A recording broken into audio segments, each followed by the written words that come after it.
కురుకొండల రామకృష్ణ గారు.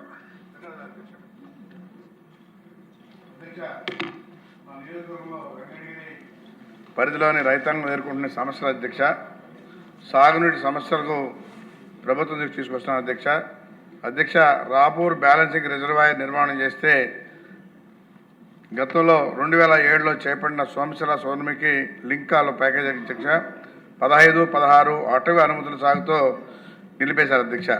దీనివల్ల సుమారు 35,000 ఎకరాలు బంజరు భూములుగా మారుతున్నాయి అధ్యక్ష. దీనికి ప్రత్యామ్నాయంగా రాపూర్కి లిఫ్ట్ స్కీమ్ ద్వారా చెరువును బ్యాలెన్సింగ్ రిజర్వాయర్ మారిస్తే ప్రతిపాదన కూడా సిద్ధంగా ఉన్నాయి అధ్యక్ష. 22-23లో 574 కోట్లతో అంచనాలు ప్రస్తుతం వేశారు అధ్యక్ష. ఇప్పుడు 25-26 ఎస్ఎస్ఆర్ ధరల ప్రకారం సవరించి వెంటనే బడ్జెట్ అనుమతులు మంజూరు చేయాలని మీ ద్వారా ప్రభుత్వాన్ని కోరుతున్న అధ్యక్ష.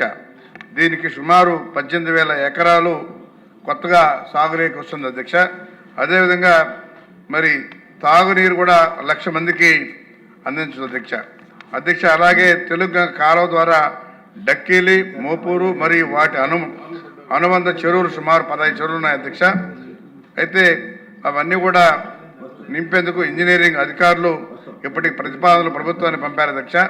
కేవలం 0.21 టీఎంసీ నీటితో కేటాయింపుతో సుమారు 4,105 ఎకరాలు ఆయకట్టు వస్తుంది అధ్యక్ష సాగులేకి.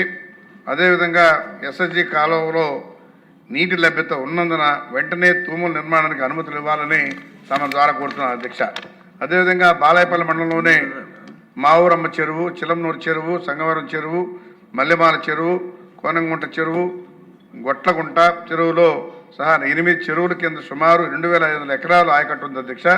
తెలుగు కాలువ వ్యవస్థలోని సత్యసాయి గంగ 5వ బ్రాంచ్ కాలువ పక్కనే ప్రవహిస్తున్నప్పటికీ ఈ చెరువులు ఎత్తులో ఉండడం వల్ల గ్రావిటీ ద్వారా నీరు అందడం లేదు అధ్యక్ష.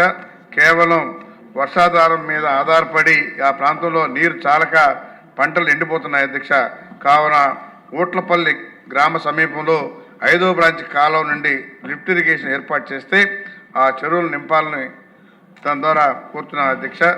వర్షాభావ పరిస్థితుల్లో అల్లాడుతున్న వెంకటిని రైతాంగాన్ని ఆదుకోవాలని ఈ ప్రాజెక్టు యుద్ధ ప్రాతిపదికగా చేయాలని సంబంధిత శాఖ మంత్రులని తమ ద్వారా కోరుతున్నారు అధ్యక్ష. బాగా వెనకబడ్డ ప్రాంతం అధ్యక్ష మాది.